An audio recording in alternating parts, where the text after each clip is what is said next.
Bienvenidos a Dimensión Audiolibro. Aquí encontrarás audiolibros completos, relatos cortos y resúmenes de todo tipo de libros: autoayuda, misterio, clásicos, ciencia ficción, filosofía y mucho más.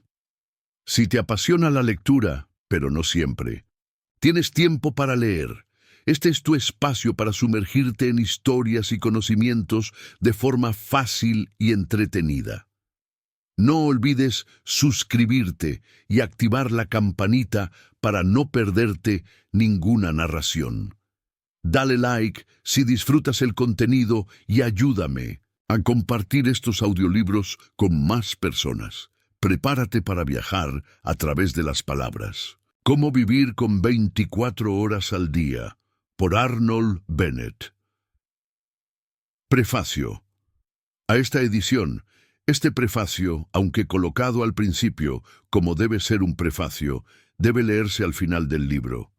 He recibido una gran cantidad de correspondencia relativa a esta pequeña obra, y se han publicado muchas reseñas sobre ella, algunas de ellas casi tan largas como el propio libro, pero casi ningún comentario ha sido adverso. Algunas personas han objetado la frivolidad del tono, pero como el tono no es, en mi opinión, en absoluto frívolo, esta objeción no me ha impresionado.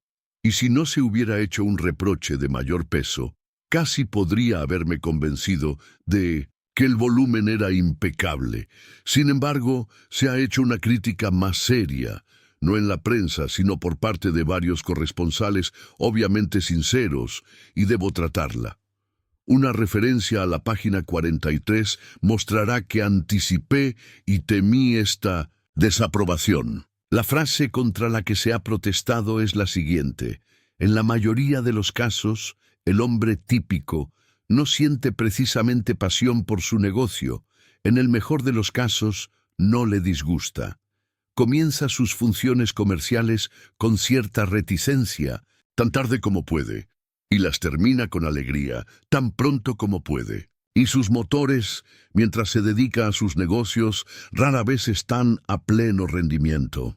Me aseguran, con acentos de inequívoca sinceridad, que hay muchos hombres de negocios, no solo los que ocupan altos cargos o tienen buenas perspectivas, sino modestos subordinados sin esperanza de estar nunca mucho mejor, que sí disfrutan de sus funciones empresariales, que no las eluden, que no llegan a la oficina lo más tarde posible y se van lo más temprano posible, que, en una palabra, ponen toda su fuerza en su jornada de trabajo y están realmente fatigados al final de la misma. Estoy dispuesto a creerlo. Lo creo, lo sé, siempre lo he sabido.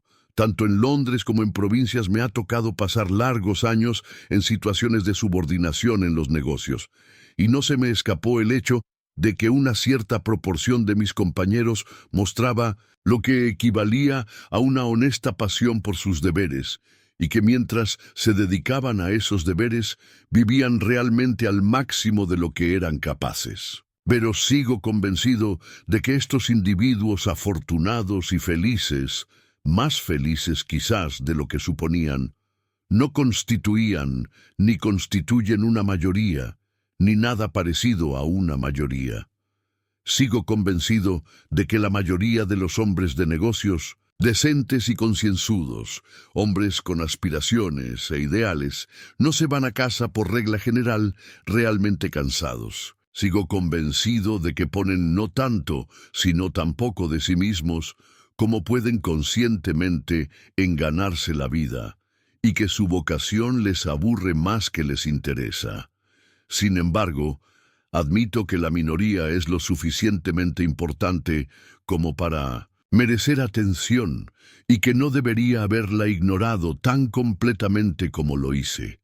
Toda la dificultad de la minoría trabajadora fue expresada en una sola frase coloquial por uno de mis corresponsales. Escribió: «Tengo tanto interés como cualquiera en hacer algo para superar mi programa, pero permítame decirle que cuando llego a casa a las 6:30 de la tarde, no estoy ni mucho menos tan fresco como usted parece imaginar. Ahora bien, Debo señalar que el caso de la minoría, que se lanza con pasión y gusto a su tarea empresarial diaria, es infinitamente menos deplorable que el caso de la mayoría, que pasa sin entusiasmo y sin fuerzas por su jornada oficial. Los primeros están menos necesitados de consejos sobre cómo vivir. En todo caso, durante su jornada oficial de, digamos, 8 horas, están realmente vivos. Sus motores están dando la totalidad de los HP indicados. Las otras 8 horas de trabajo de su jornada pueden estar mal organizadas o incluso desperdiciadas, pero es menos desastroso desperdiciar 8 horas al día que 16 horas al día. Es mejor haber vivido un poco que no haber vivido nunca. La verdadera tragedia es la del hombre que no se esfuerza ni en la oficina ni fuera de ella, y a él va dirigido principalmente este libro. Pero, dice el otro hombre más afortunado, aunque mi programa ordinario es mayor que el suyo, yo también quiero superar mi programa. Estoy viviendo un poco, quiero vivir más, pero realmente no puedo hacer otro día de trabajo además de mi jornada oficial. El hecho es que yo, el autor, debería haber previsto que atraería con más fuerza a los que ya tenían un interés en la existencia. Siempre es el hombre que ha probado la vida el que exige más de ella, y siempre es el hombre que nunca se levanta de la cama el más difícil de despertar. Bien, tú, que eres una minoría, supongamos que la intensidad de tu obtención diaria de dinero no te permitirá llevar a cabo todas las sugerencias de las páginas siguientes. Algunas de las sugerencias pueden aún mantenerse. Admito que tal vez no pueda utilizar el tiempo empleado en el viaje a casa por la noche, pero la sugerencia para el viaje a la oficina por la mañana es tan practicable para usted como para cualquiera.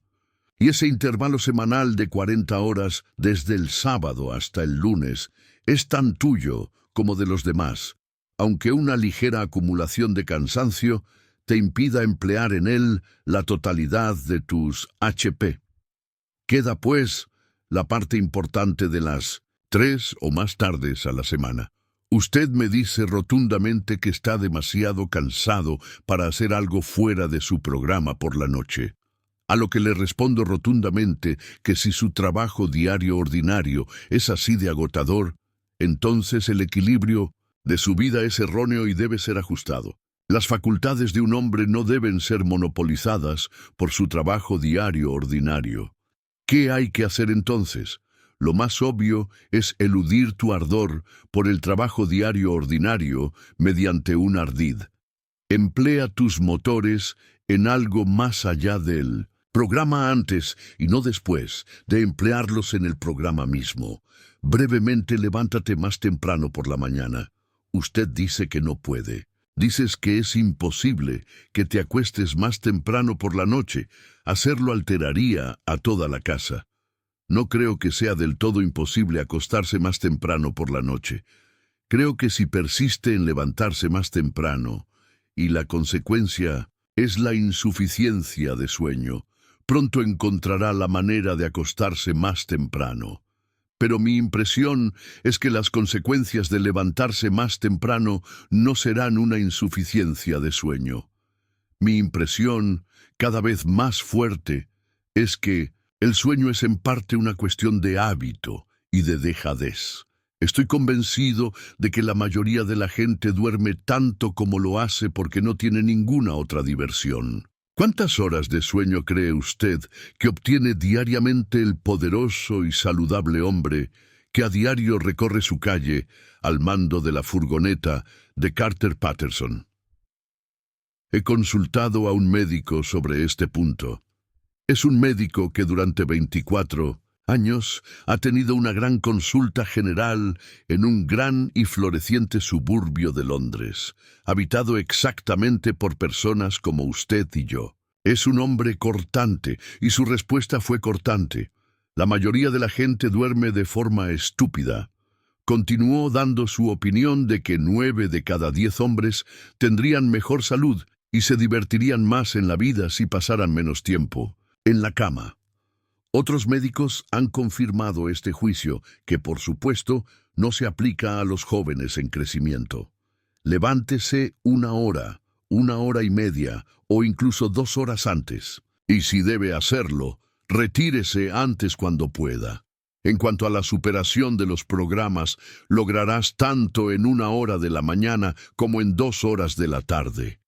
Pero, dice usted, no podría empezar sin algo de comida y sin sirvientes. Seguramente, mi querido señor, en una época en que una excelente lámpara de alcohol, incluyendo una cacerola, puede comprarse por menos de un chelín, no va a permitir que su mayor bienestar dependa de la precaria cooperación inmediata de una criatura. Instruya a la compañera, sea quien sea, por la noche.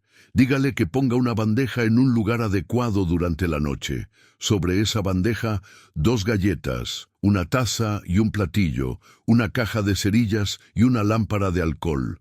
Sobre la lámpara, la cacerola, sobre la cacerola la tapa pero girada al revés. Sobre la tapa invertida, la pequeña tetera que contiene una diminuta cantidad de hojas de té. A continuación, tendrás que encender una cerilla. Eso es todo.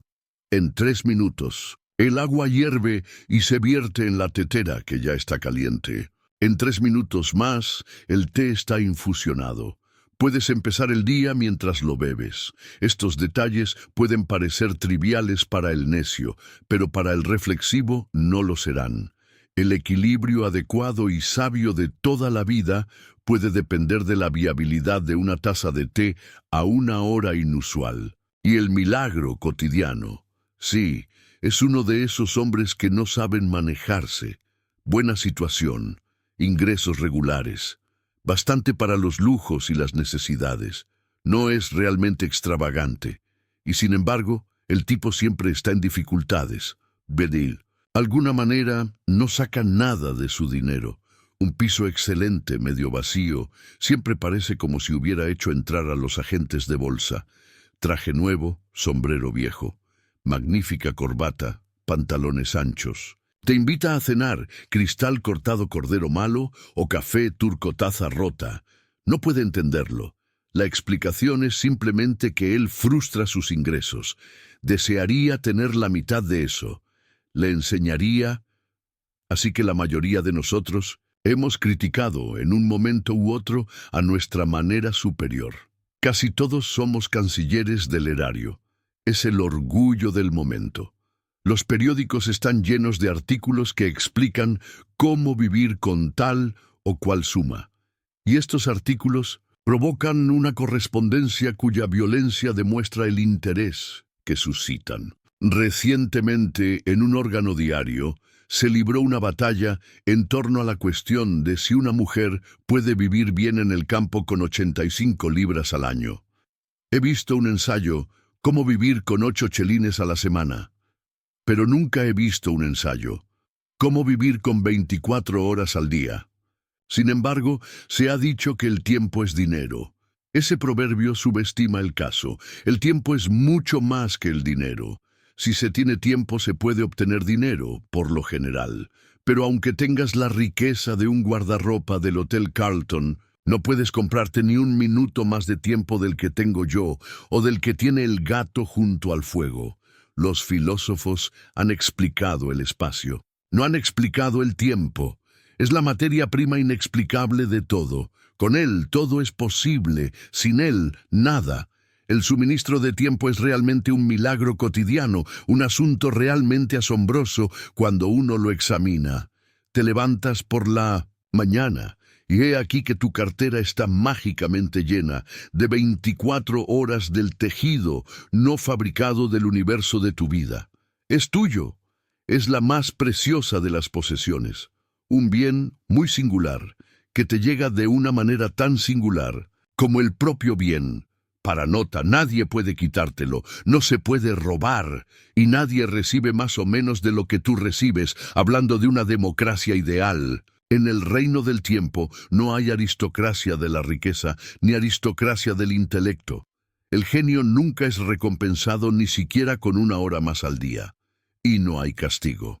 desperdicia tu bien infinitamente precioso tanto como quieras, y el suministro nunca te será negado. Ningún poder misterioso dirá, este hombre es un tonto, sino un bribón. No merece el tiempo, será cortado en el contador. Es más seguro que los consuelos, y el pago de la renta no se ve afectado por los domingos.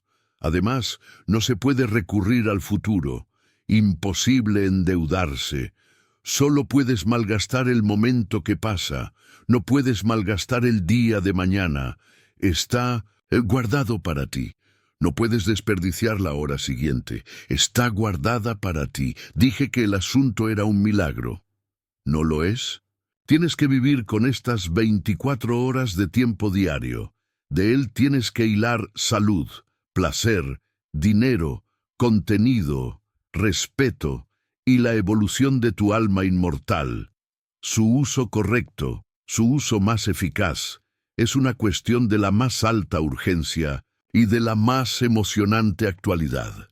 Todo depende de ello. Vuestra felicidad, el esquivo premio al que todos os aferráis, amigos míos, depende de ello. Es extraño que los periódicos, tan emprendedores y actualizados como son, no estén llenos de cómo vivir con una determinada renta de tiempo, en lugar de cómo vivir con una determinada renta de dinero.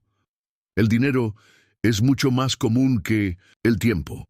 Cuando uno reflexiona, percibe que el dinero es lo más común que existe. Encarna la tierra en montones.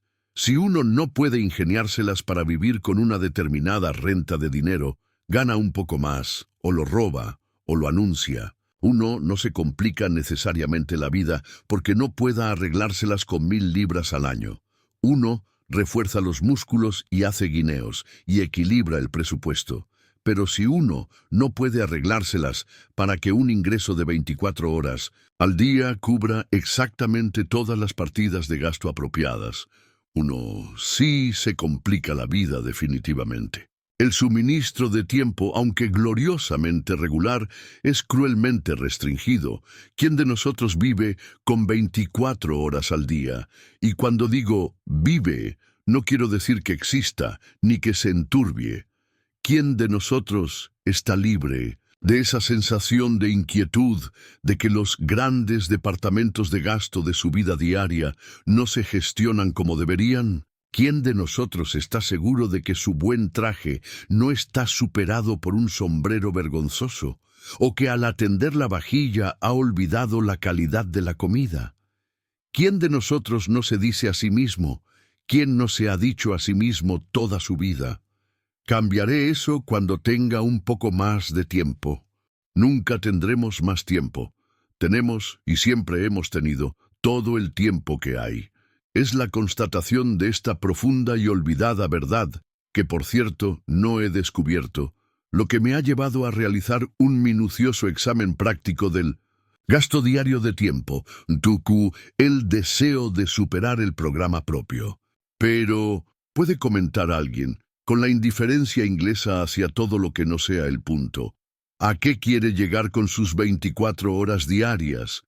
Yo no tengo ninguna dificultad para vivir con 24 horas al día.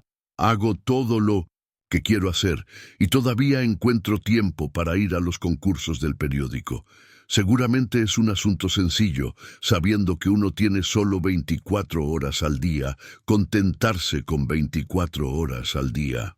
A usted, mi querido señor, le presento mis excusas y mis disculpas. Usted es precisamente el hombre que deseaba conocer desde hace unos 40 años. ¿Tendrá usted la bondad de enviarme su nombre y dirección y de indicarme su cargo para decirme cómo lo hace? En lugar de que yo hable con usted, usted debería hablar conmigo. Por favor, preséntese. Que usted existe, estoy convencido, y que aún no lo he encontrado es mi pérdida. Mientras tanto, hasta que usted aparezca, seguiré charlando con mis compañeros de infortunio, ese innumerable grupo de almas que son perseguidas, más o menos dolorosamente, por la sensación de que los años pasan, y pasan, y pasan, y que todavía no han podido poner sus vidas en orden. Si analizamos ese sentimiento, percibiremos que es, principalmente, de desasosiego, de expectativa, de mirar hacia adelante, de aspiración. Es una fuente de malestar constante, pues se comporta como un esqueleto en la fiesta de todos nuestros disfrutes. Vamos al teatro y nos reímos, pero entre los actos nos levanta un dedo flaco. Nos apresuramos violentamente a coger el último tren, y mientras nos enfriamos una larga temporada en el andén esperando el último tren, pasea sus huesos arriba y abajo a nuestro lado y pregunta: «Oh, hombre, ¿qué has hecho con tu juventud? ¿Qué haces con tu edad?». Se puede insistir en que este sentimiento de continua mirada hacia adelante, de aspiración, forma parte de la vida misma y es inseparable de la vida misma. Es cierto, pero hay grados. Un hombre puede desear ir a la Meca. Su conciencia le dice que debe ir a la Meca. Se pone en marcha, ya sea con la ayuda de Cook o sin ayuda. Probablemente nunca llegue a la Meca. Puede ahogarse antes de llegar a Port Said.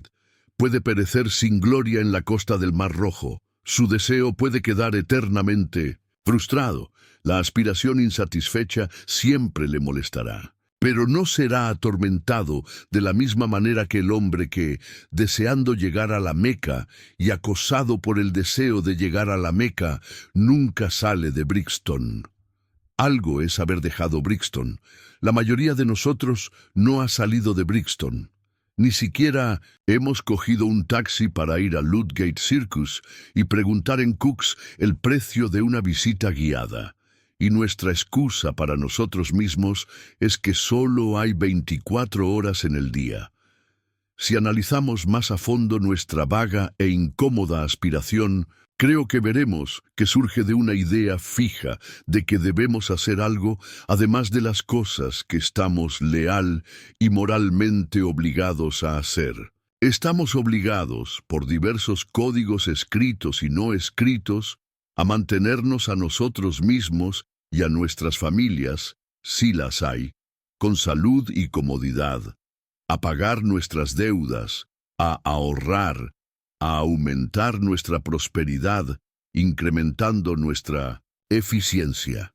Una tarea suficientemente difícil, una tarea que muy pocos consiguen, una tarea que a menudo está más allá de nuestra capacidad. Sin embargo, si lo logramos, como a veces sucede, no estamos satisfechos. El esqueleto sigue con nosotros.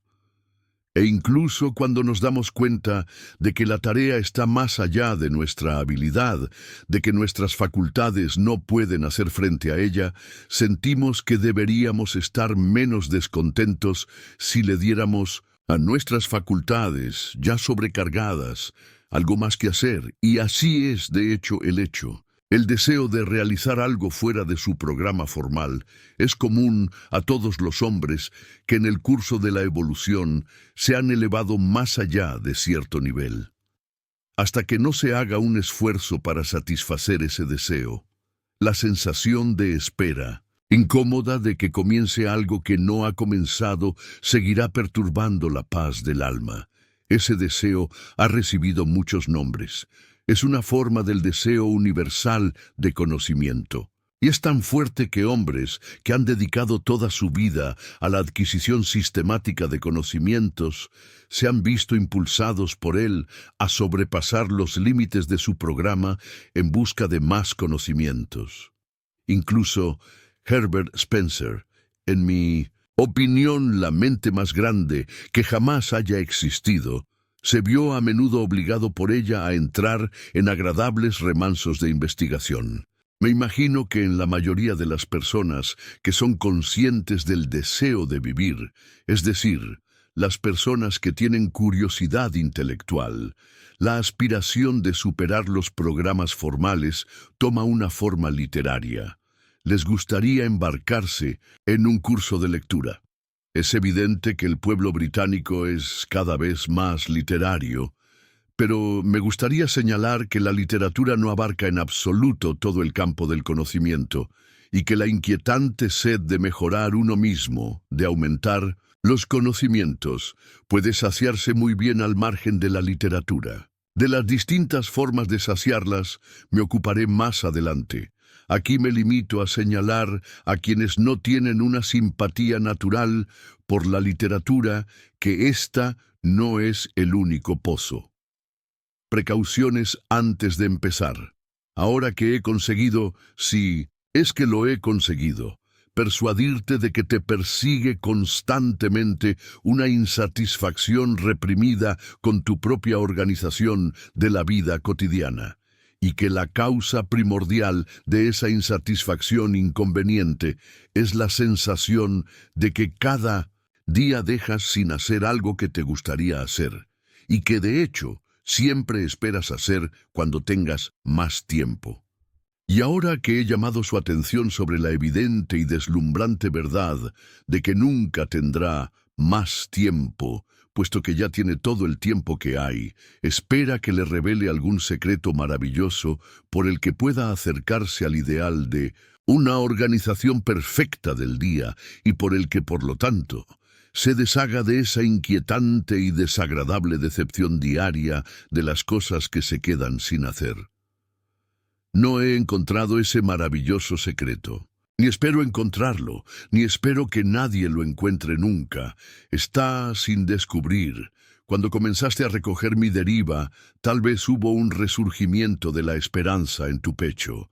Tal vez se dijo a sí mismo, este hombre me mostrará una manera, y fácil y poco fatigosa de hacer lo que tanto tiempo he deseado en vano. ¡Ay, no! El hecho es que no hay un camino fácil, ni un camino real. El camino a la Meca es extremadamente duro y pedregoso, y lo peor de todo es que nunca se llega a él.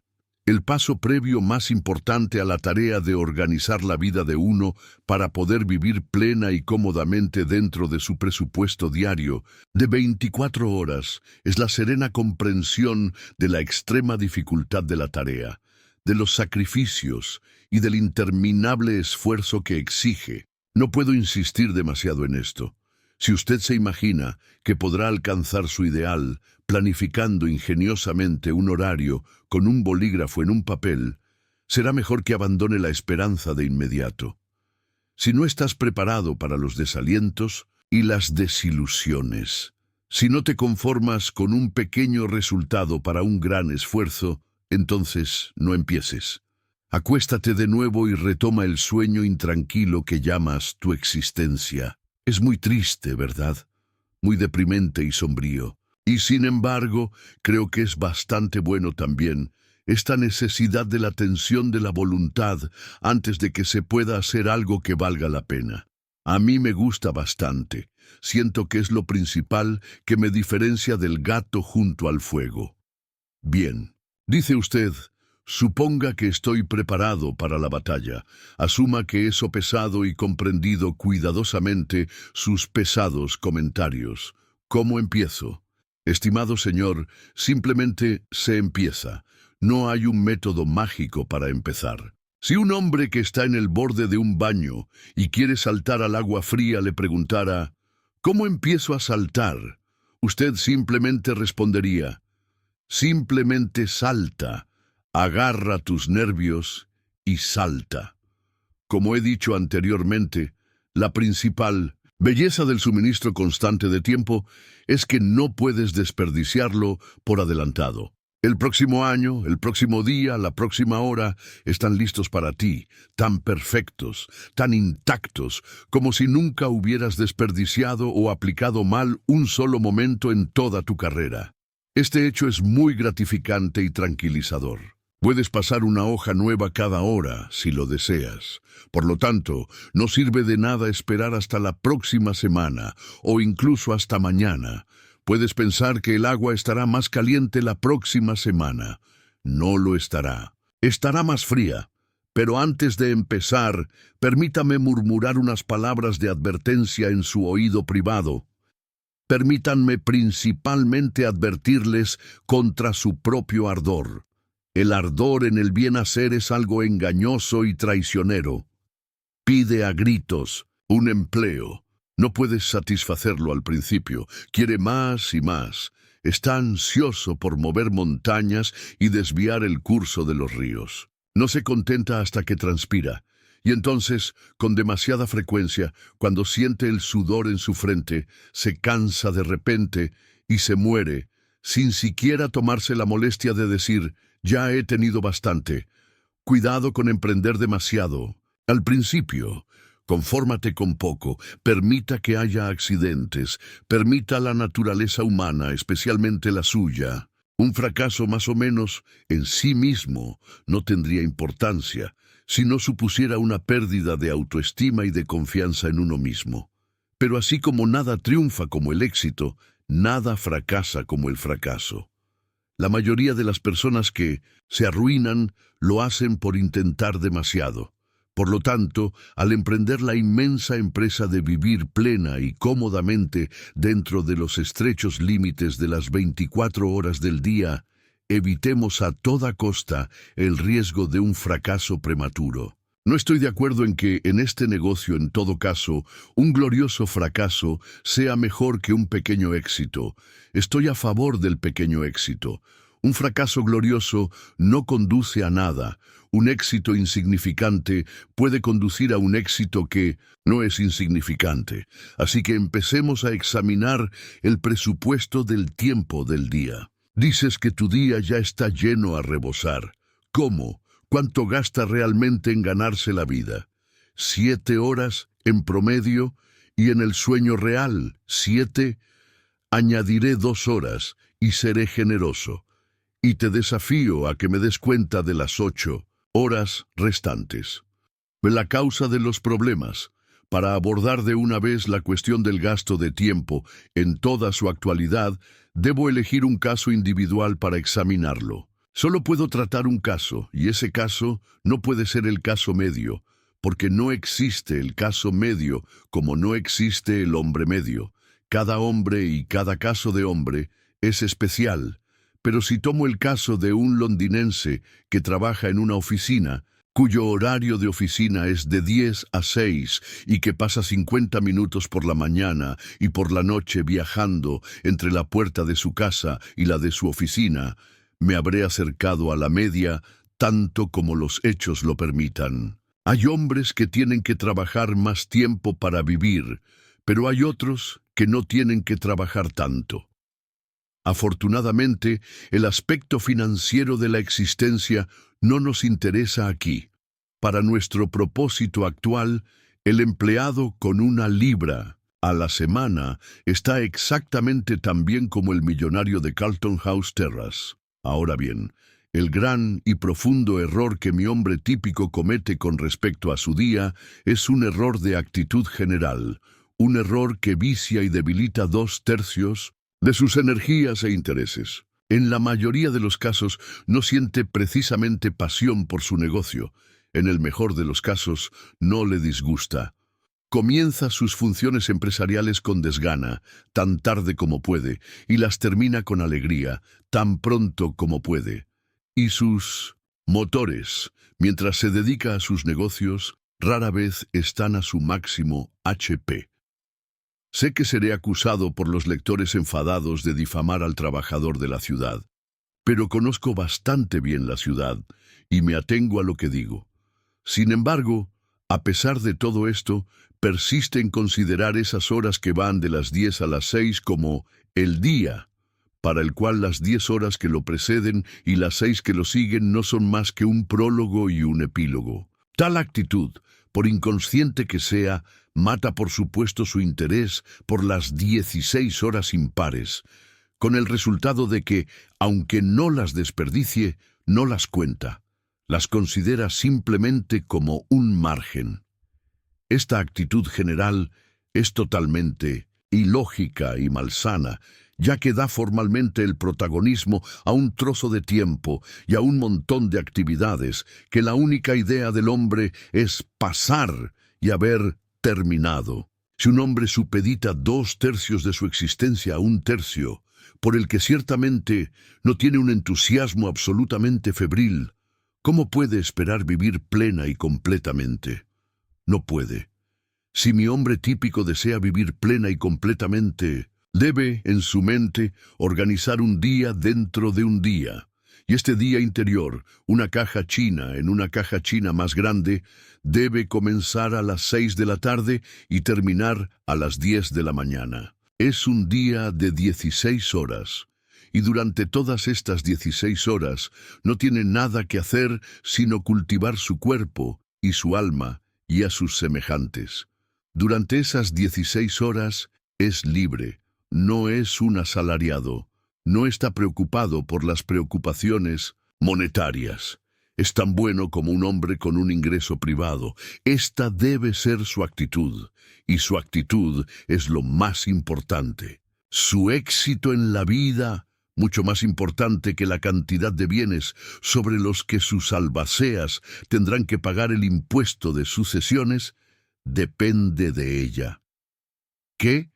¿Dice usted que la energía completa dada a esas 16 horas disminuirá el valor de las 8 del negocio? No es así. Por el contrario, seguramente aumentará el valor de las 8 horas de trabajo. Una de las principales cosas que tiene que aprender mi hombre típico es que las facultades mentales son capaces de una actividad dura y continua. No se cansan como un brazo o una pierna. Todo lo que quieren es el cambio, no el descanso, excepto en el sueño. Examinaré ahora el método actual del hombre típico para emplear las 16 horas que son enteramente suyas, comenzando por su levantamiento. Me limitaré a indicar las cosas que hace y que creo que no debería hacer, posponiendo mis sugerencias para plantar las horas que habré despejado, como un colono despeja espacios en un bosque. En honor a él, debo decir que pierde muy poco tiempo antes de salir de casa por la mañana a las 9:10. En demasiadas casas se levanta a las 9, desayuna, entre las 9:07 y las 9:30 y luego sale corriendo. Pero en cuanto golpea la puerta de entrada, sus facultades mentales, que son incansables, se vuelven ociosas. Se dirige a la estación en un estado de coma mental. Al llegar allí, normalmente tiene que esperar al tren. En cientos de estaciones, de cercanías, se ve cada mañana a hombres que suben y bajan tranquilamente los andenes mientras las compañías ferroviarias les roban sin rubor el tiempo, que es más que el dinero. Cientos de miles de horas se pierden así cada día simplemente porque el hombre típico piensa tan poco en el tiempo que nunca se le ha ocurrido tomar precauciones bastante fáciles contra el riesgo de su pérdida. Tiene una moneda sólida de tiempo para gastar cada día, llámese soberano. Debe obtener cambio por ella, y al obtenerlo se contenta con perder mucho, suponiendo que al venderle un billete la compañía le dijera: le cambiaremos un soberano, pero le cobraremos 3 medios, peniques por hacerlo. ¿Qué exclamaría mi hombre típico? Sin embargo, eso es el equivalente a lo que hace la compañía cuando le roba 5 minutos 2 veces al día. Usted dice que estoy tratando con minucias. Lo hago, y más adelante me justificaré. Ahora, ¿tiene la amabilidad de comprar su periódico y subir al tren? Ve el tenis y el alma inmortal. Subes al tren de la mañana con tu periódico y te entregas tranquila y majestuosamente a tu periódico. No tiene prisa. Sabes que tienes al menos media hora de seguridad por delante. Mientras tu mirada se detiene ociosamente en los anuncios de barcos y de canciones que aparecen en las páginas exteriores, tu aire es el aire de un hombre ocioso, rico en tiempo, de un hombre de algún planeta donde hay 124 horas al día en lugar de 24. Soy un lector apasionado de periódicos. Leo regularmente 5 diarios ingleses y 2 franceses, y solo los agentes de noticias saben cuántos semanarios. Me veo obligado a mencionar este hecho personal, para que no se me acuse de prejuicio contra los periódicos, cuando digo que me opongo a la lectura de periódicos en el tren de la mañana. Los periódicos se producen con rapidez, para ser leídos. Con rapidez. En mi programa diario no hay lugar para los periódicos. Los leo como puedo en momentos puntuales, pero los leo. La idea de dedicarles 30 o 40 minutos consecutivos de maravillosa soledad, pues en ningún lugar puede uno sumergirse más perfectamente en sí mismo que en un compartimento lleno de varones silenciosos, retraídos y fumadores. Me resulta repugnante. No puedo permitir que desperdicies perlas de tiempo, de valor incalculable, con semejante derroche oriental. Usted no es el Shah del tiempo. Permítame recordarle respetuosamente que usted no tiene más tiempo que yo. Nada de leer el periódico en los trenes. Ya he dejado pasar unos 3/4 de hora para usarlos. Ahora llega a su oficina y te abandono allí hasta las 6. Soy consciente de que tienes nominalmente 1 hora, a menudo en realidad 1 hora y media, en medio de la jornada, de la que menos de la mitad se dedica a comer. Pero le dejaré todo eso para que lo emplee como quiera. Pueden leer sus periódicos entonces. Me encuentro de nuevo con usted cuando sale de su despacho. Está pálido y cansado. En todo caso, su esposa dice que está pálido, y usted le da a entender que está cansado.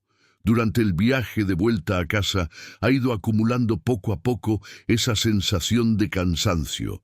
La sensación de cansancio se cierne sobre los poderosos suburbios de Londres como una nube virtuosa y melancólica, especialmente en invierno. No comes inmediatamente al llegar a casa, pero al cabo de 1 hora, más o menos, te sientes como si pudieras sentarte y tomar un poco de alimento. Y lo haces. Luego fumas, en serio, ves a los amigos, haces macetas, juegas a las cartas, coqueteas con un libro, notas que la vejez se arrastra, das un paseo, acaricias el piano. Por Dios, las 11:15. Luego dedicas unos 40 minutos a pensar en irte a la cama, y es posible que conozcas un whisky realmente bueno. Por fin te acuestas, agotado por el trabajo del día. Han pasado 6 horas, probablemente más, desde que saliste de la oficina. Han pasado como un sueño. Han pasado como por arte de magia, han pasado inexplicablemente. Este es un buen ejemplo. Pero usted dice, está muy bien que hables. Un hombre está cansado, un hombre debe ver a sus amigos, no puede estar siempre en la recta final. Así es, pero cuando te organizas para ir al teatro, especialmente con una mujer bonita, ¿qué pasa? Te apresuras a ir a las afueras, no escatimas esfuerzos para ponerte glorioso con un buen atuendo. Te apresuras a volver a la ciudad en otro tren. Te mantienes en la recta final durante 4 horas, si no 5. La llevas a casa. Te llevas a ti mismo a casa. No pasas 3/4 de hora pensando en irte a la cama. Te vas. Los amigos y el cansancio se han olvidado igualmente y la noche ha parecido tan exquisitamente larga, o quizás demasiado corta. ¿Y recuerdas aquella vez que te convencieron para cantar en el coro de la Sociedad Operística de Aficionados y te esclavizaste 2 horas cada 2 noches durante 3 meses? Pueden negar que cuando tienen algo definido que esperar al atardecer, algo que va a emplear toda su energía, el pensamiento de ese algo da un brillo y una vitalidad más intensa a todo el día. Lo que sugiero es que a las 6 de la tarde, mires a los hechos a la cara y admitas que no estás cansado, porque no lo estás, lo sabes, y que organices tu velada de manera que no se vea interrumpida por una comida. De este modo, dispondrás de un espacio libre de al menos 3 horas. No sugiero que emplees 3 horas cada noche de tu vida en gastar tu energía mental, pero sí sugiero que, para empezar, emplees 1 hora y media cada 2 noches en algún cultivo importante y consecutivo de la mente. Todavía le quedarán 3 tardes para los amigos: el bridge, el tenis, las escenas domésticas, las lecturas extrañas, las pipas, la jardinería, los cacharros y los concursos de premios. Seguirás teniendo la tremenda riqueza de 45 horas entre las 2 de la tarde del sábado y las 10 de la mañana del lunes. Si perseveras, pronto querrás pasar 4 tardes, y tal vez 5, en algún esfuerzo sostenido por estar genuinamente vivo. Y dejarás ese hábito de murmurar para ti mismo a las 11:15 p.m. Es hora de pensar en ir a la cama. El hombre que empieza a acostarse 40 minutos antes de abrir la puerta de su habitación se aburre. Es decir, no está viviendo. Pero, recuerda al principio que esos 90 minutos nocturnos 3 veces por semana deben ser los más importantes de los 10.080. Deben ser sagrados, tan sagrados como un ensayo dramático o un partido de tenis. En lugar de decir, siento no poder verte, amigo, pero tengo que ir corriendo al club de tenis, debes decir, pero tengo que trabajar. Esto, lo admito, es intensamente difícil de decir. El tenis es mucho más urgente que el alma inmortal. Recordar la naturaleza humana. He mencionado incidentalmente la vasta extensión de 44 horas entre la salida del negocio a las 2 de la tarde del sábado y la vuelta al negocio a las 10 de la mañana del lunes. Y aquí debo tocar el punto de si la semana debe consistir en 6 días o en 7. Durante muchos años, de hecho, hasta que me acerqué a los 40, mi propia semana constaba de 7 días. La gente mayor y más sabia me informaba constantemente de que en 6 días se podía hacer más trabajo, más vida genuina, que en 7. Y es cierto que ahora, con un día de cada 7 en el que no sigo ningún programa y no hago ningún esfuerzo, salvo el que me dicta el capricho del momento, aprecio intensamente el valor moral de un descanso semanal. Sin embargo, si tuviera que rehacer mi vida, volvería a hacer lo que he hecho. Solo los que han vivido a tope los 7 días de la semana, durante mucho tiempo, pueden apreciar toda la belleza de una ociosidad regular y recurrente. Además, estoy envejeciendo, y es una cuestión de edad. En casos de abundante juventud y excepcional energía y deseo de esfuerzo, debería decir sin vacilar, sigue adelante día tras día, pero en el caso medio debería decir, limita tu programa. En formal, superprograma, quiero decir, a 6 días a la semana. Si se encuentra deseando extenderlo, extiéndalo, pero solo en proporción a su deseo. Y cuente el tiempo extra como una ganancia inesperada, no como un ingreso regular, para que pueda volver a un programa de 6 días sin la sensación de ser más pobre, de ser un reincidente. Veamos ahora en qué punto nos encontramos. Hasta ahora hemos marcado para ahorrar del despilfarro de días, media hora al menos en 6 mañanas a la semana y 1 hora y media en 3 tardes a la semana. En total, 7 horas y media a la semana. Propongo conformarme con esas 7 horas y media por el momento.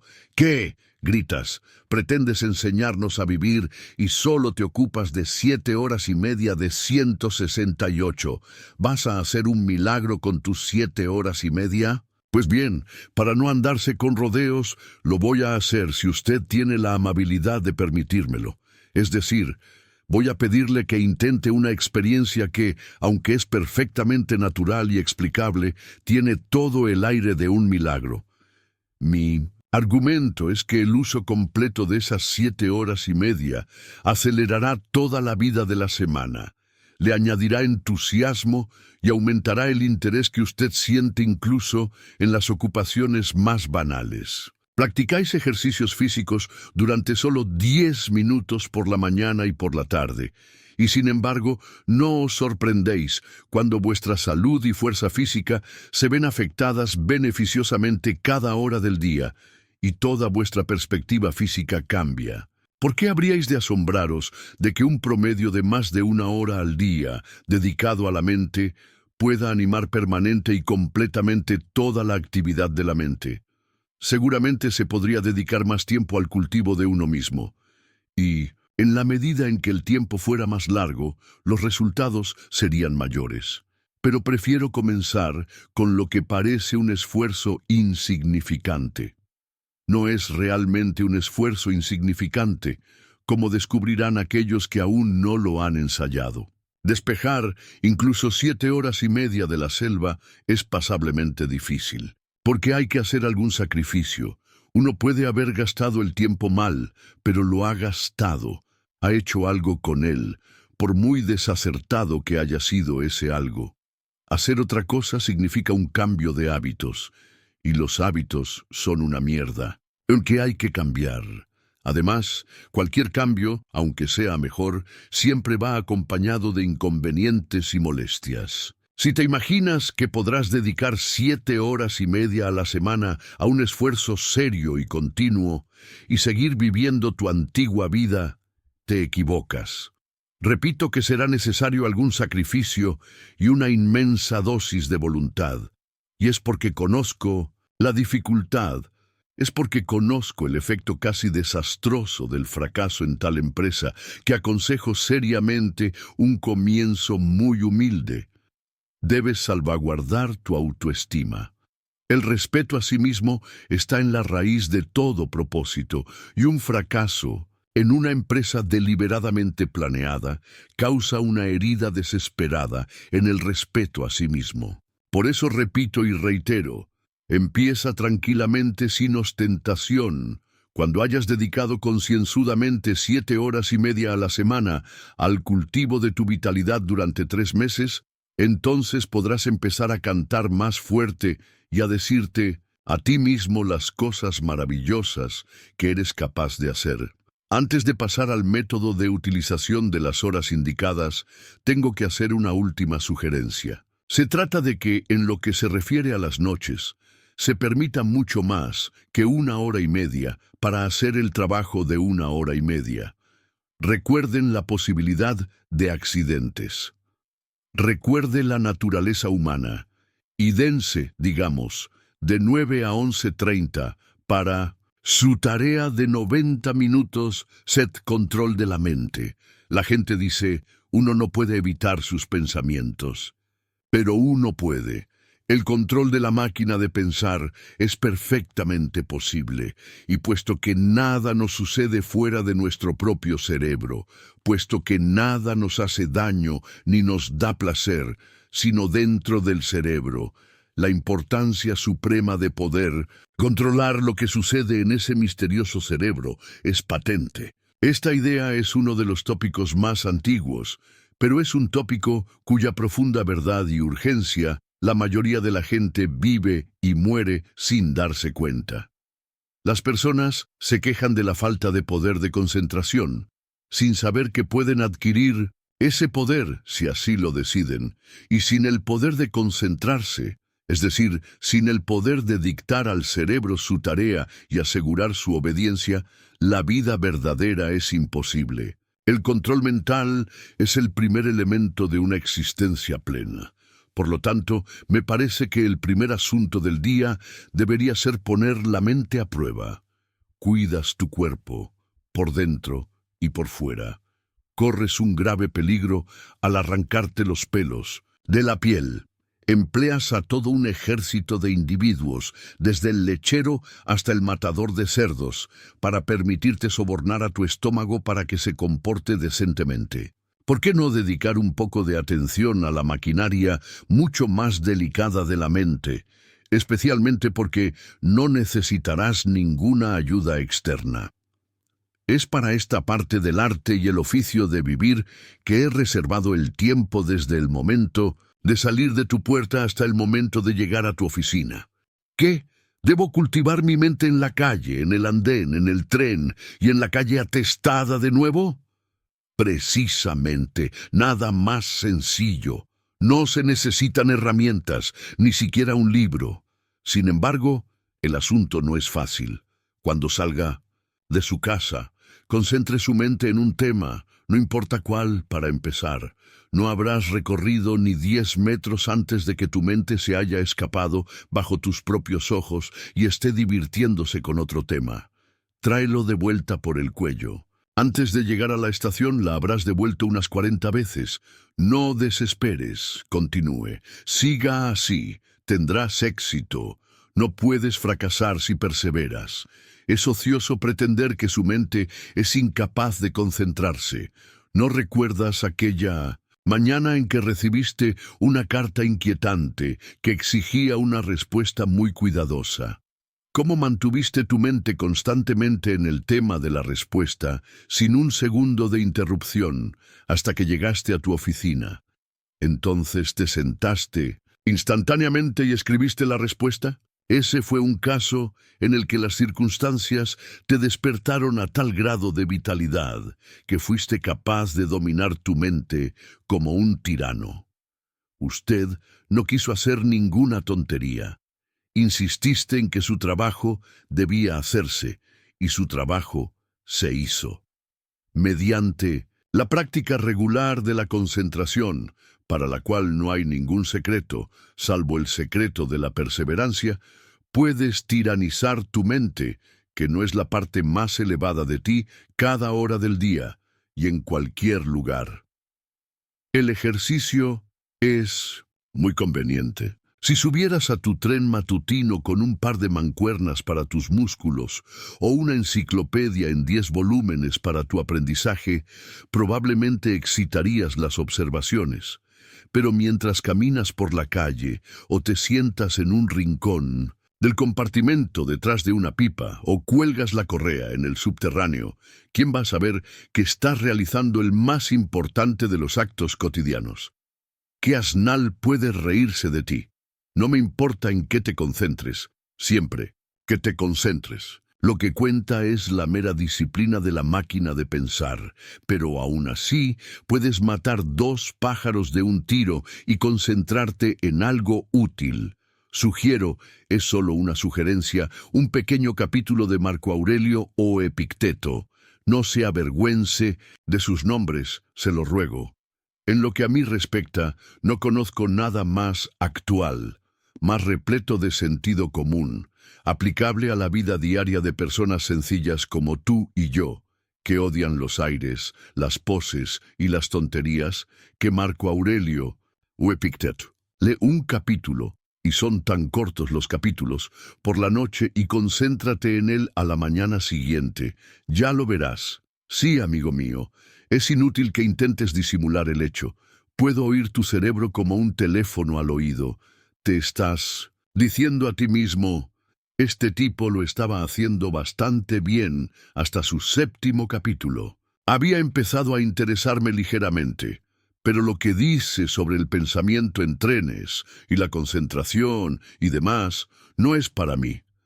Puede estar bien para algunas personas, pero no está en mi línea. Es para usted, repito apasionadamente, es para usted. De hecho, usted es el hombre al que me dirijo. Si desecha la sugerencia, desechará la sugerencia más valiosa que jamás se le haya ofrecido.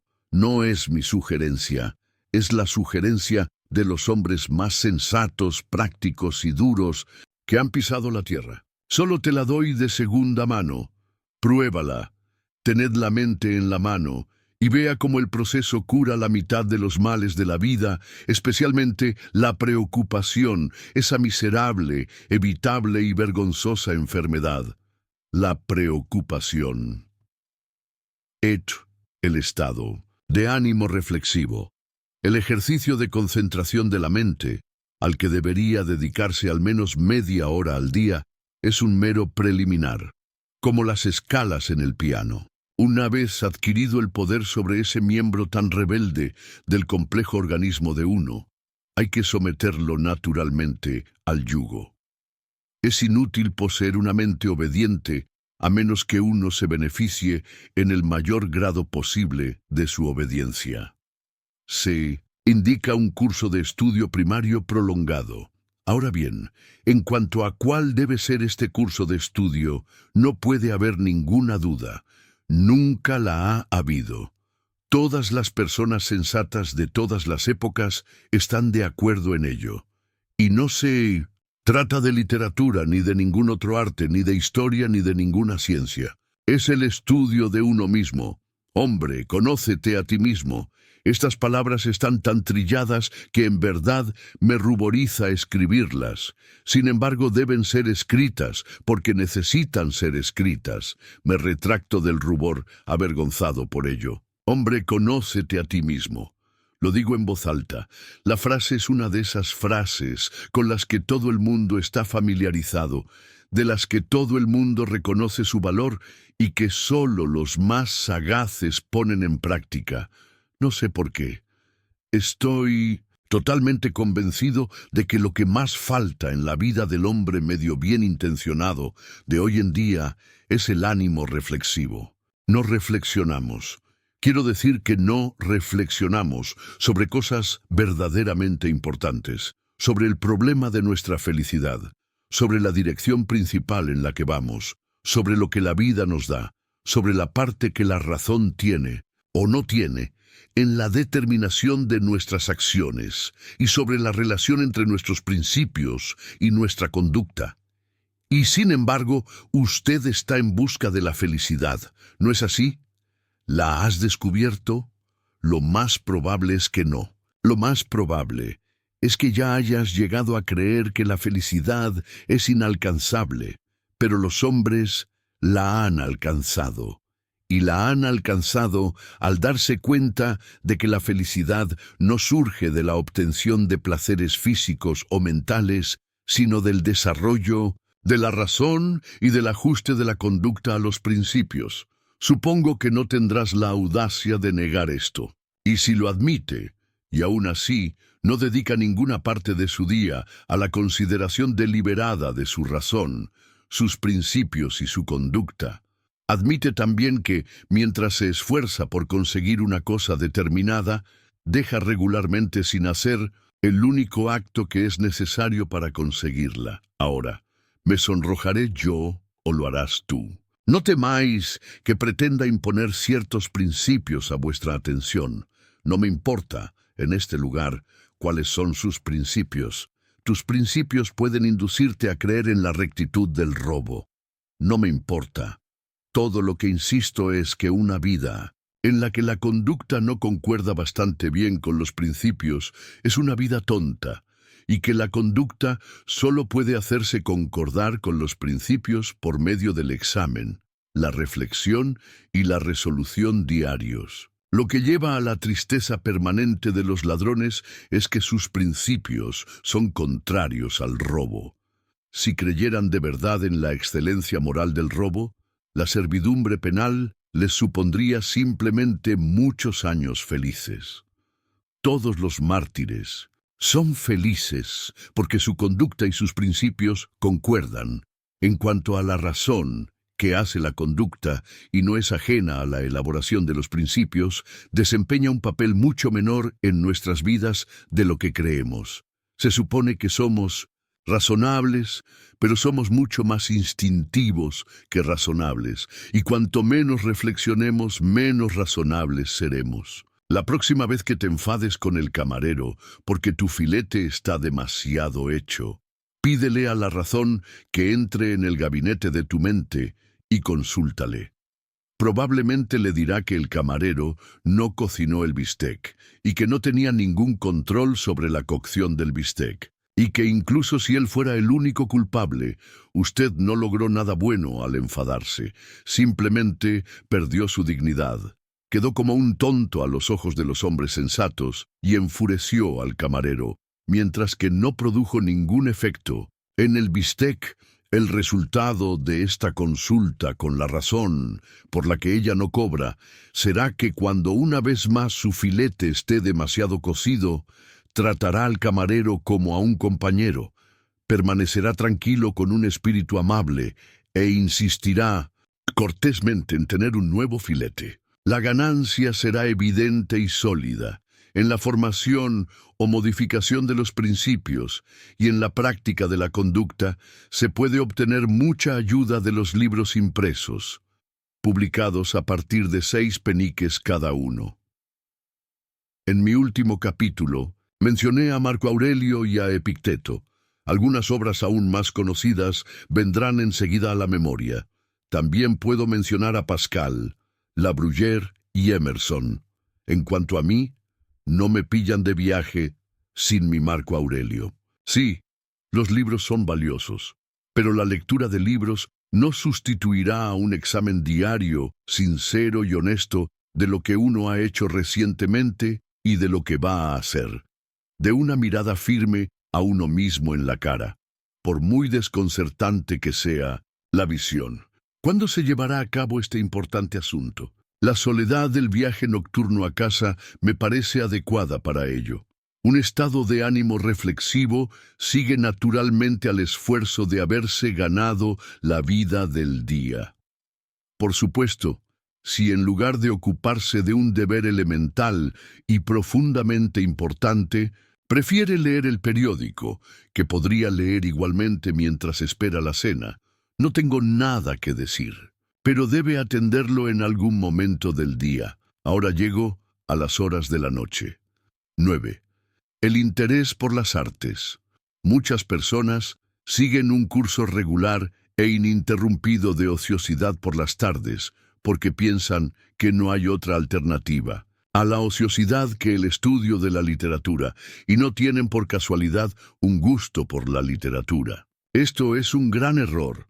Por supuesto que es imposible, o en todo caso muy difícil, estudiar adecuadamente cualquier cosa sin la ayuda de libros impresos. Pero si uno desea comprender las profundidades del bridge o de la navegación a vela, no debería dejar de leer los mejores libros sobre bridge o navegación a vela por su falta de interés en la literatura. Por lo tanto, debemos distinguir entre la literatura y los libros que tratan temas no literarios. Ya hablaré de la literatura a su debido tiempo. Permítanme ahora señalar a aquellos que nunca han leído a Meredith y que son capaces de permanecer impasibles ante una discusión sobre si el señor Stephen Phillips es o no un verdadero poeta, que están perfectamente en su derecho. No es un crimen no amar la literatura, no es un signo de imbecilidad. Los mandarines de la literatura ordenarán la ejecución instantánea del desafortunado individuo que no comprenda, por ejemplo, la influencia de Wordsworth en Tennyson. Pero eso no es más que su desfachatez. ¿Dónde estarían, me pregunto, si se les pidiera que explicaran las influencias que contribuyeron a la sinfonía patética de Tchaikovsky? Existen enormes campos de conocimiento al margen de la literatura que darán magníficos resultados a los cultivadores.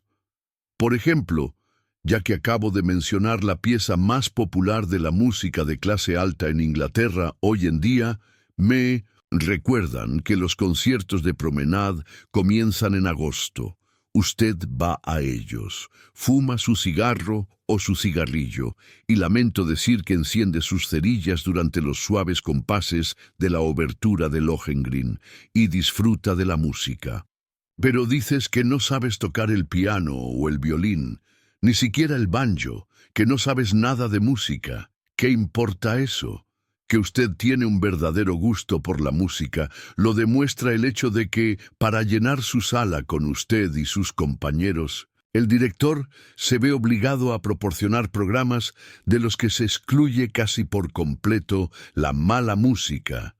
Un cambio con respecto a los viejos tiempos del Covent Garden.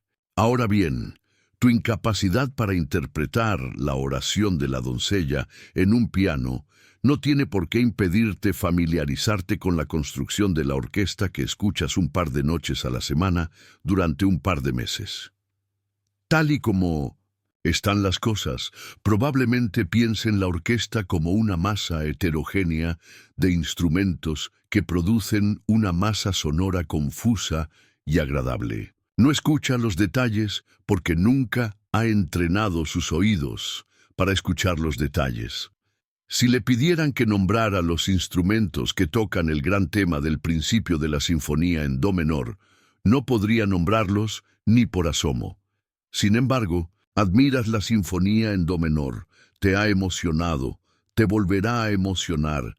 Incluso has hablado de ella en un estado de ánimo expansivo con esa señora, ya sabes a quién me refiero. Y todo lo que puede afirmar sobre la sinfonía en do menor es que Beethoven la compuso y que es una cosa muy buena.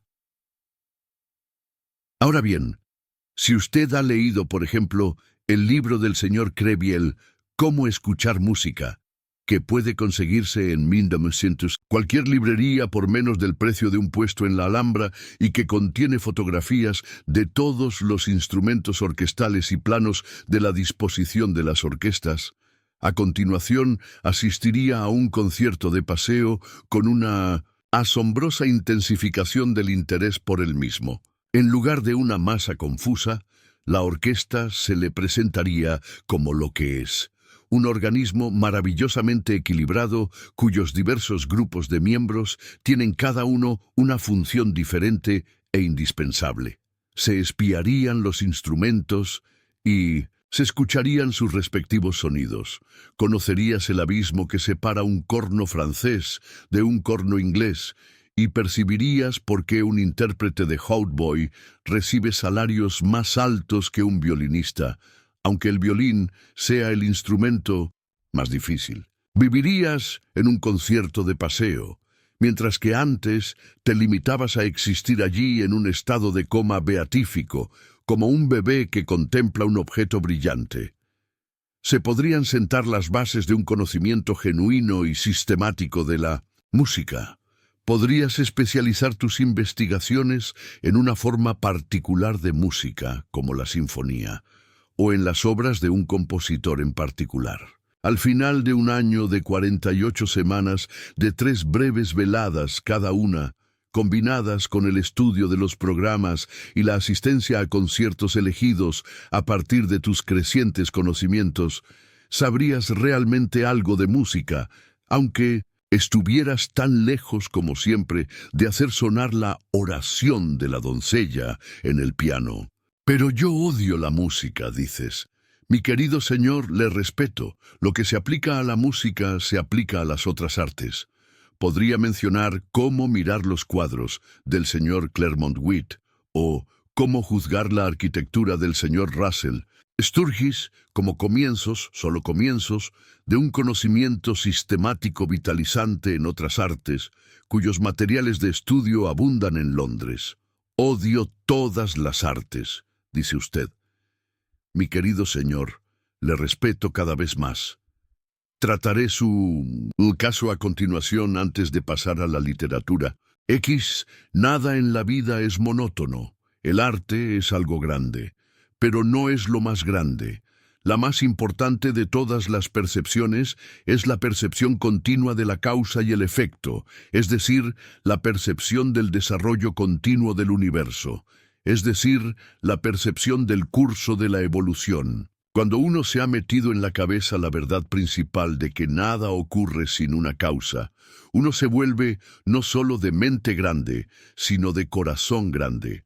Es duro que a uno le roben el reloj, pero uno reflexiona que el ladrón del reloj se convirtió en un ladrón por causas de la herencia y el ambiente que son tan interesantes como científicamente comprensibles. Y uno compra otro reloj, si no con alegría, en todo caso con una filosofía que hace imposible la amargura.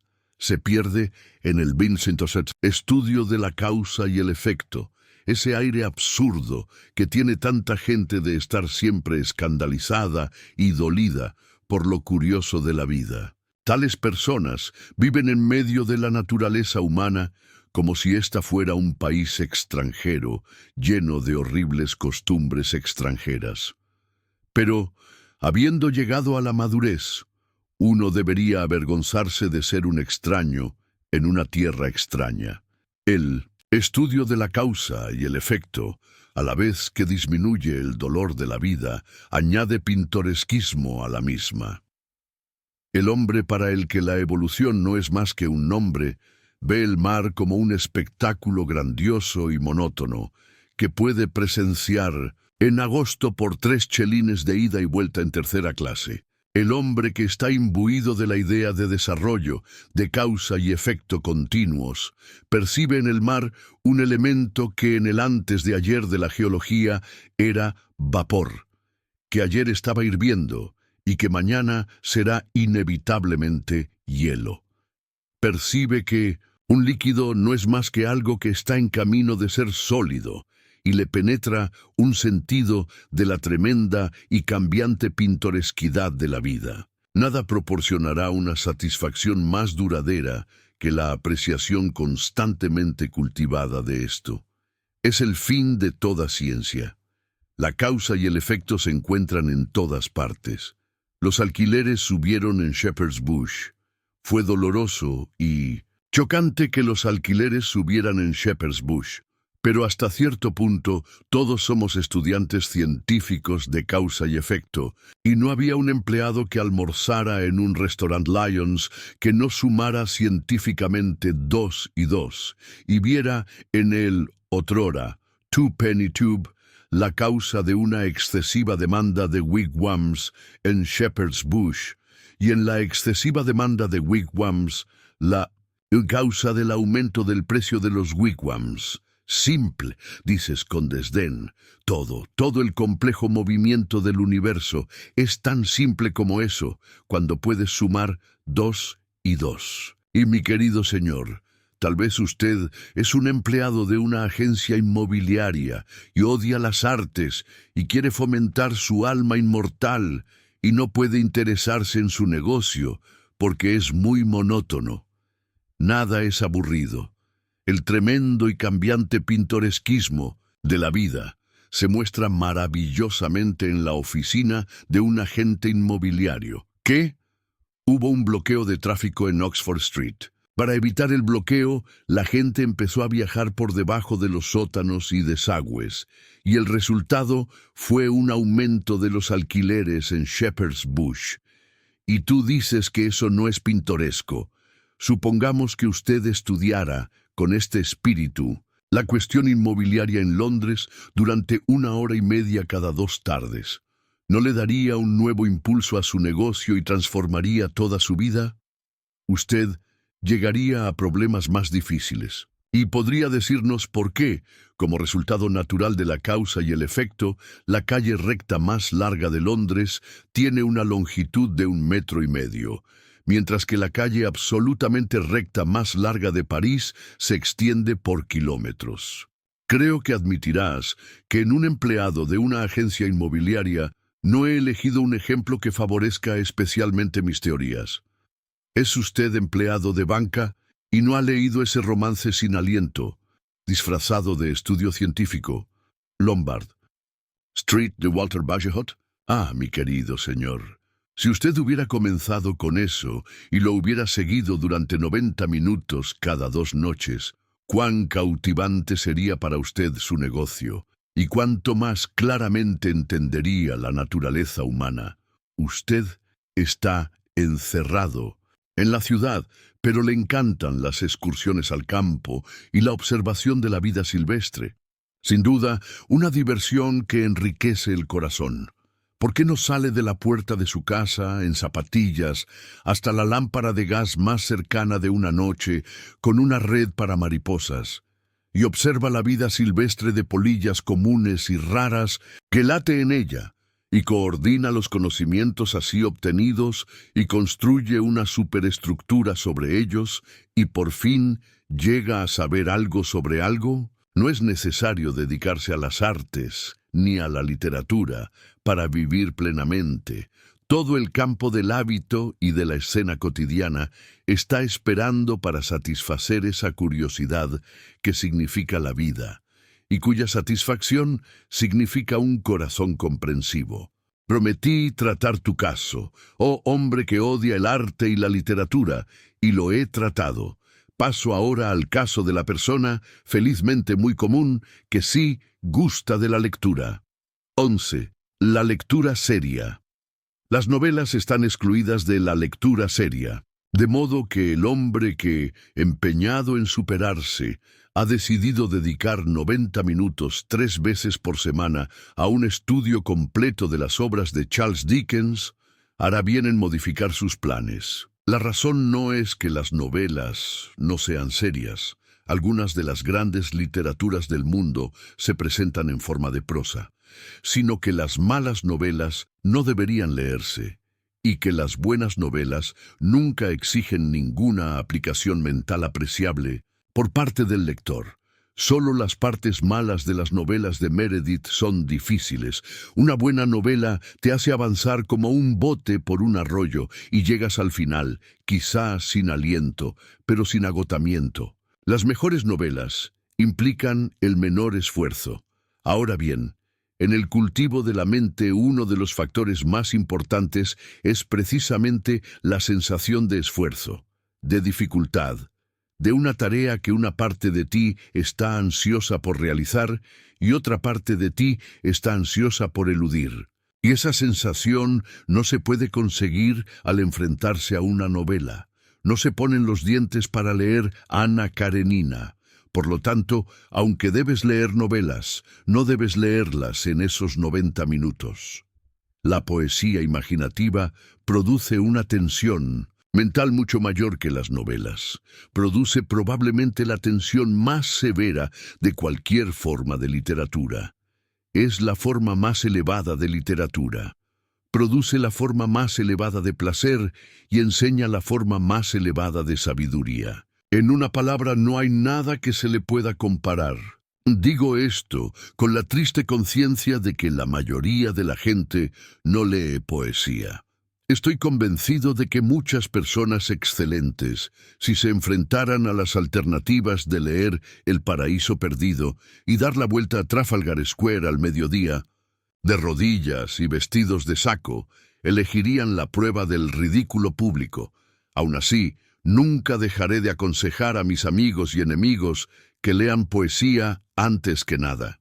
Si la poesía es lo que se llama un libro sellado para usted, comience por leer el famoso ensayo de Hazlitt sobre la naturaleza de la poesía en general. Es lo mejor de su género en inglés, y nadie que lo haya leído puede tener la idea errónea de que la poesía es una tortura medieval, o un elefante loco, o un arma que se dispara sola y mata a 40 pasos.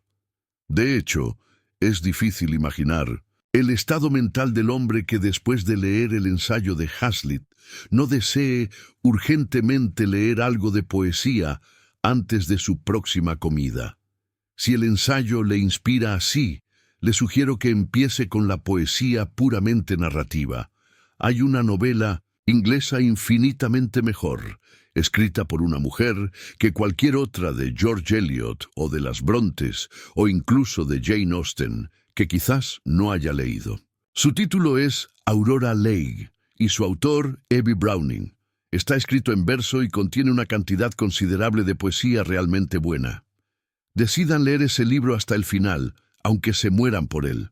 Olvídate de que se trata de buena poesía. Léelo simplemente por la historia y las ideas sociales.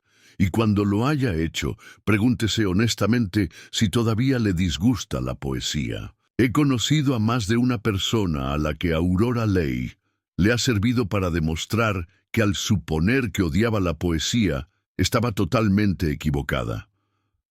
Por supuesto, si después de Hazlitt y de un experimento de este tipo, hecho a la luz de 1900, Hazlitt finalmente se asegura que hay algo en usted que es antagónico a la poesía, debe contentarse con la historia o la filosofía.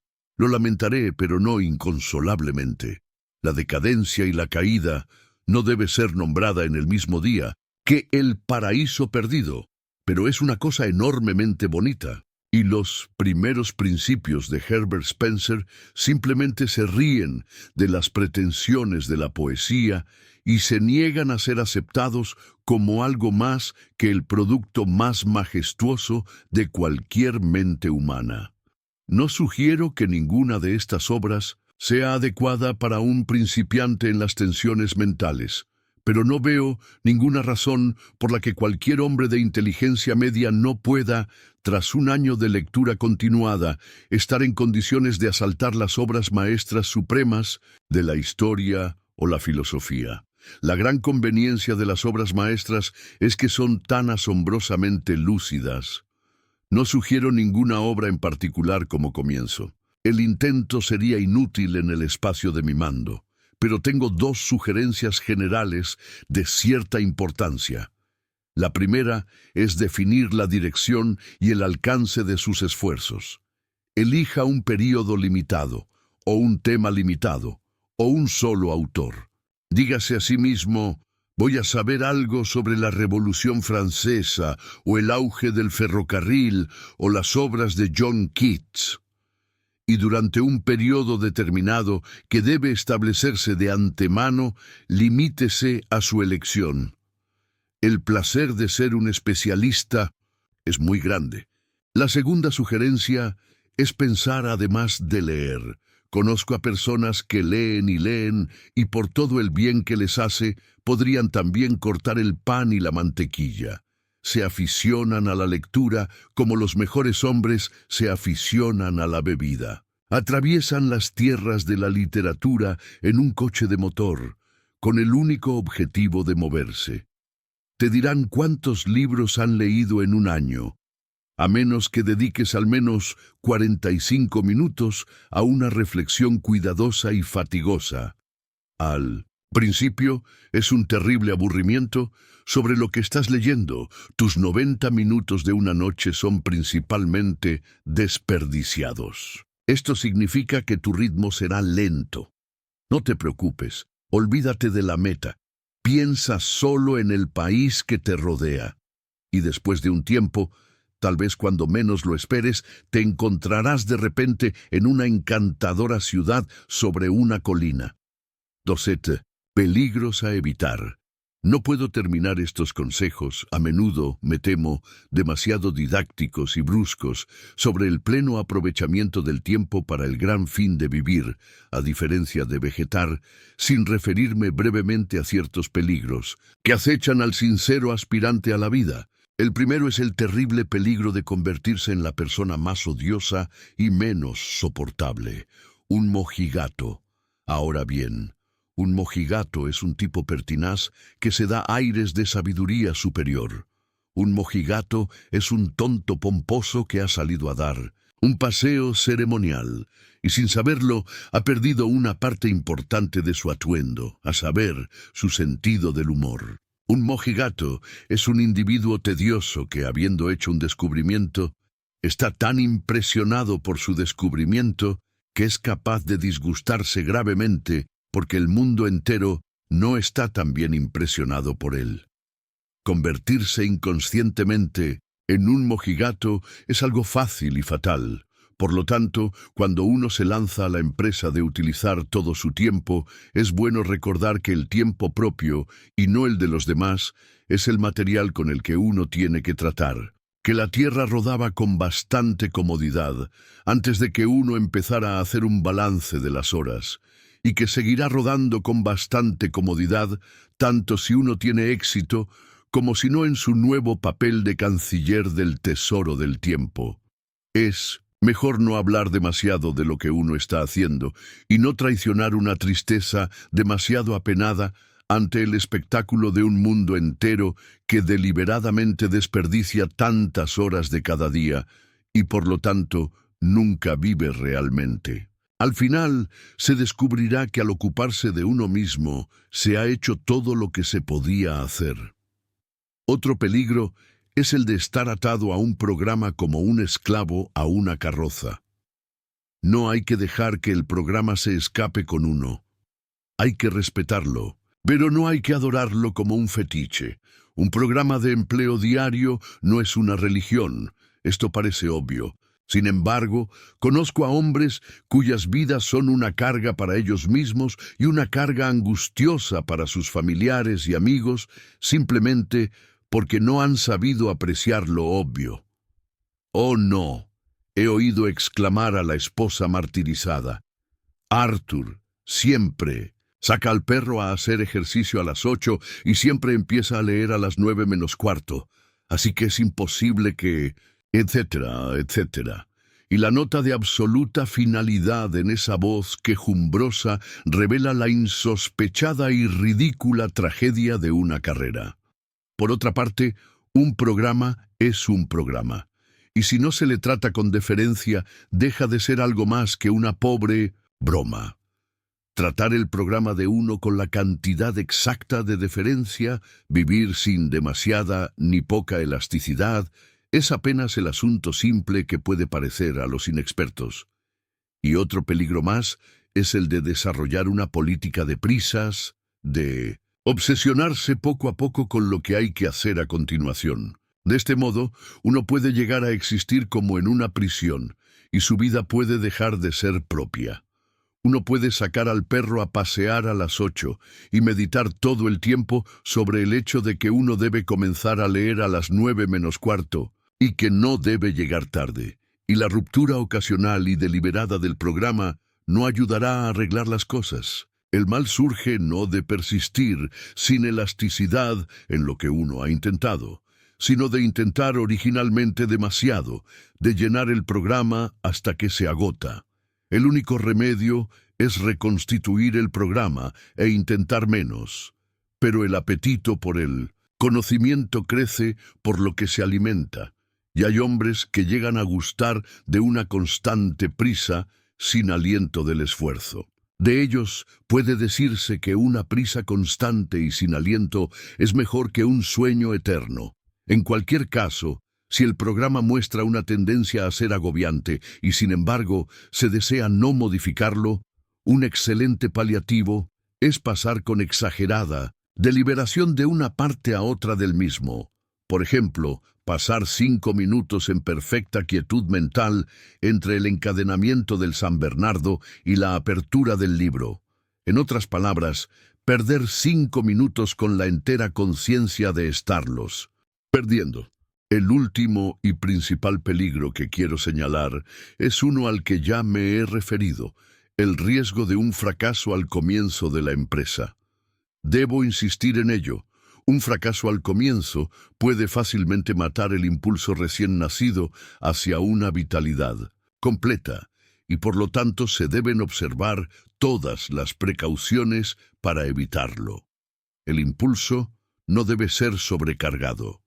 Que el ritmo de la primera vuelta sea incluso absurdamente lento, pero que sea lo más regular posible. Una vez decidido a realizar una determinada tarea, lograrla a toda costa de tedio y disgusto. La ganancia de confianza en sí mismo por haber realizado una labor fastidiosa es inmensa. Por último, a la hora de elegir las primeras ocupaciones de esas horas nocturnas, no te guíes más que por tu gusto e inclinación natural. Está muy bien ser una enciclopedia andante de filosofía, pero si no te gusta la filosofía y te gusta la historia natural de los gritos de la calle, mejor deja la filosofía y dedícate a los gritos de la calle. Gracias por escucharnos en Dimensión Audiolibro.